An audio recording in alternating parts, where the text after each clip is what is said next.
नमस्कार साथियों, हम जौनपुर के कचहरी में हैं और हमारे साथ जो शख्स हैं वो अटाला मस्जिद मामले पर सुनवाई को लेकर के हिंदू पक्ष की तरफ से लगातार लड़ रहे हैं।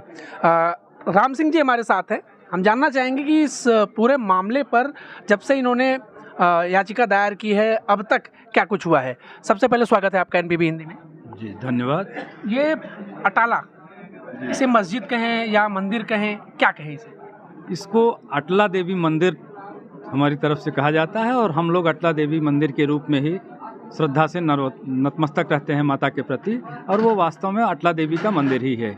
आज सुनवाई है इलाहाबाद हाई कोर्ट में कि इस आपके मामले की सुनवाई की जाए या नहीं, तो क्या है इस पूरा मामला, थोड़ा बताइए। इसमें मामला ये है कि हमारी संस्था स्वराज वाहिनी एसोसिएशन के प्रेसिडेंट संतोष कुमार मिश्रा ने स्वराज वाहिनी एसोसिएशन की तरफ से मुस्लिम पक्ष, वक्फ बोर्ड और पीस कमेटी जामा मस्जिद अटाला मस्जिद को पक्षकार बनाते हुए 2023 में एक वाद दाखिल किया, जिसमें माननीय न्यायालय सिविल जज जूनियर डिवीज़न शहर ने स्वराज वाहिनी एसोसिएशन को मूल वाद दाखिल करने की परमिशन दी है। उस परमिशन के आधार पर मूल वाद पंजीकृत हुआ और उस मूल वाद में विपक्षी को नोटिस जारी हुई। मस्जिद की सर्वे और पैमाइश का आदेश न्यायालय द्वारा किया गया।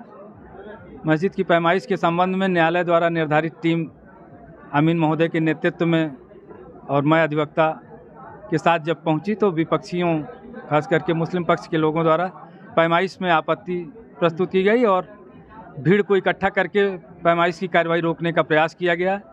अटाला मस्जिद के सभी गेटों को बंद करके प्रतिरोध किया गया। मौके पर भीड़ बढ़ती देखकर और मुस्लिम पक्ष के विरोध के कारण पैमाइश की कार्रवाई पूरी नहीं हो सकी और उनके विरोध की वजह से पैमाइश से गई टीम वापस न्यायालय लौटकर आई और उसने न्यायालय को इस बात की सूचना दी कि मुस्लिम पक्ष द्वारा इस मामले में प्रतिरोध किया जा रहा है, बिना पुलिस बल के पैमाइश हो पाना संभव नहीं है। मुस्लिम पक्ष द्वारा 711 CPC के तहत एक प्रार्थना पत्र पोषणीयता के संबंध में न्यायालय में दाखिल किया गया, जिसकी सुनवाई के बाद न्यायालय मुंसफ शहर ने मुस्लिम पक्ष की 711 CPC की एप्लीकेशन को रिजेक्ट कर दिया और ये कहा कि 711 की एप्लीकेशन मुस्लिम पक्ष द्वारा जो प्रस्तुत की गई है वो मेंटेनेबल नहीं है, वाद पोषणी है और वाद की सुनवाई का क्षेत्राधिकार इस न्यायालय को प्राप्त है। मुस्लिम पक्ष द्वारा 711 एप्लीकेशन के विरुद्ध माननीय जिला जज के यहाँ निगरानी दाखिल की गई। जिला जज महोदय के यहाँ भी हम उपस्थित हुए और हमने अपना पक्ष रखा। जिला जज महोदय के यहाँ हमारे पक्ष को सही मानते हुए मुस्लिम पक्ष की निगरानी याचिका वहाँ से भी निरस्त कर दी गई।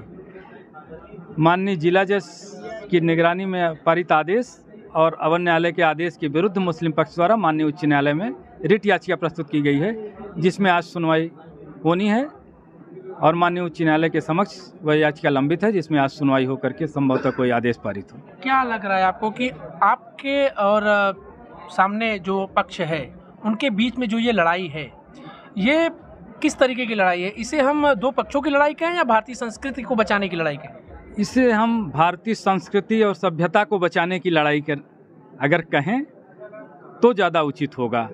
किसी व्यक्ति से कोई लड़ाई नहीं है, किसी धर्म से कोई लड़ाई नहीं है। यह हमारी अस्मिता, हमारी संस्कृति, हमारी पहचान को कायम करने के लिए और उस पर गर्व करने के लिए हमारी ये लड़ाई है। हमारी किसी व्यक्ति से, किसी धर्म से कोई लड़ाई नहीं है। लगातार देखा जा रहा है कि संभल में, इसके अलावा ज्ञानवापी में और फिर कृष्ण जन्मभूमि में तमाम ऐसी जगहें हैं जहां पर मंदिरों के होने का दावा किया जा रहा है और लगातार ये मामले अदालत में जा रहे हैं। तो क्या उसी क्रम में ये मामला भी अदालत में गया है? ऐसा है कि सारे मामले संवैधानिक तरीके से हमें मूल अधिकार प्राप्त है।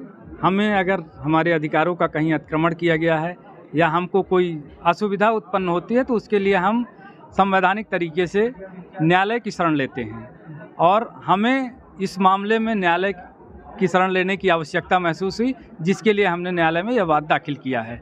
इसमें किसी व्यक्ति का, किसी समुदाय का, हालांकि कुछ समाज में असामाजिक तत्व होते हैं जिनके लिए कानून की आवश्यकता होती है, उनको दंडित करने की व्यवस्था की जाती है और उसी क्रम में कुछ लोगों ने जानबूझ करके उपद्रव किया है, जिसके लिए अनचाही समाज विरोधी क्रियाकलाप हो गए हैं। ऐसा होना नहीं चाहिए। सबको न्यायालय का सम्मान करना चाहिए। जो भी न्यायालय का आदेश होगा उसके आधार पर कोई कार्रवाई की जाएगी। जौनपुर का अटाला मस्जिद और यूँ कहें पूरा जौनपुर हिंदू मुस्लिम एकता का पर्याय बनता है, चारों तरफ उदाहरण दिए जाते हैं। ये एक ऐसा टैग है जो थोपा गया है या फिर ये है? नहीं, ऐसा है कि जौनपुर की गंगा जमुनी तहजीब जिसे कहते हैं, हिंदू मुस्लिम एकता का बहुत बड़ा उदाहरण है पूरे देश में, पूरे विश्व में। और उसमें आज भी कोई क्षति नहीं। 2023 से यह मुकदमा चल रहा है न्यायालय में, लेकिन आज भी सौहार्द में और सहिष्णुता में और सारी सामाजिक व्यवस्था में उसके ताने बाने पर कोई अंतर नहीं आया है। सारी ताने बाने पर अंतर नहीं आया, लेकिन जब वहाँ पर आप टीम जाती है सर्वे के लिए, पैमाइश के लिए, तो वहाँ पर लोग आते हैं, इकट्ठा होते हैं और उस पूरे पैमाइश को रोकने की कोशिश की जाती है। तो ये कौन लोग हैं? ये भी तो जौनपुर के ही लोग हैं। ये भी जौनपुर, मैंने पहले ही कहा कि समाज में हर तरह के कुछ लोग होते हैं, सभी लोग ऐसे नहीं होते हैं। कुछ लोग ऐसे होते हैं जो थोड़ा बहुत प्रतिरोध करते हैं, लेकिन फिर भी जैसा अन्य जगहों पर है ऐसा कुछ यहाँ जौनपुर में नहीं हुआ है और हमें अपेक्षा है ऐसा कुछ नहीं होगा। आपकी क्या है, मतलब क्या मंशा है इस पूरे मामले को लेकर के कि वहाँ पूजा करने का अधिकार प्राप्त हो, या वहाँ पर कोई और आपकी मंशा क्या है? आपकी मंशा, हमारी मंशा और हमारी इच्छा और हमारे न्यायालय से जो मांग है वो यही है कि ये जो मस्जिद ज़बरदस्ती कब्जा कर लिया गया है उसको वापस हम लोगों को दिलाया जाए और हमको पूजा पाठ करने का अधिकार प्रदान किया जाए न्यायालय की तरफ से। अच्छा, एक किताब भी अमूमन हर एक ऐसे तैयारी करने वाले विद्यार्थियों के लिए होती है, जो लूसेंट की किताब, उस तक में यहाँ पर ये लिखा गया है कि ये इस मस्जिद को तोड़ करके, मंदिर को तोड़ करके मस्जिद का रूप दिया गया। तो क्या ये सारी चीज़ें आम जन में जाहिर है? ये तो स्वाभाविक सी बात है। जो चीज़ समाज में उपलब्ध है किताबों के रूप में, जनश्रुतियों के रूप में, तो हर आदमी जो समाज में रह रहा है वो इस चीज़ को जान रहा है। हिंदू पक्ष ही नहीं, मुस्लिम पक्ष के भी तमाम लोग इस बात को दबे स्वर में मानते हैं कि ये अटला देवी का मंदिर रहा है। और तत्कालीन समय में कुछ आक्रांताओं ने, विदेशी आक्रांताओं ने ज़बरदस्ती जो है इसके ऊपरी स्वरूप से छेड़छाड़ करके उसको मस्जिद का स्वरूप दिया है। जबकि सभी पक्ष के लोग, जौनपुर ही नहीं और देश के तमाम हिस्सों के लोग भी इसको अटाला देवी मंदिर के रूप से जानते रहे हैं। इतिहास में इस बात का भी जिक्र आता है, विस्तार से जिक्र आता है। खास करके जौनपुर के इतिहास में, जौनपुर के संबंध में जो पुस्तकें लिखी गई हैं उसमें खास करके इस बात का जिक्र है। तो ये थे हमारे साथ राम सिंह जी, अटाला मामले के हिंदू पक्ष के वकील। हम और भी अपडेट देते रहेंगे, हमारे साथ बने रहिए, देखते रहिए NPB हिंदी। धन्यवाद।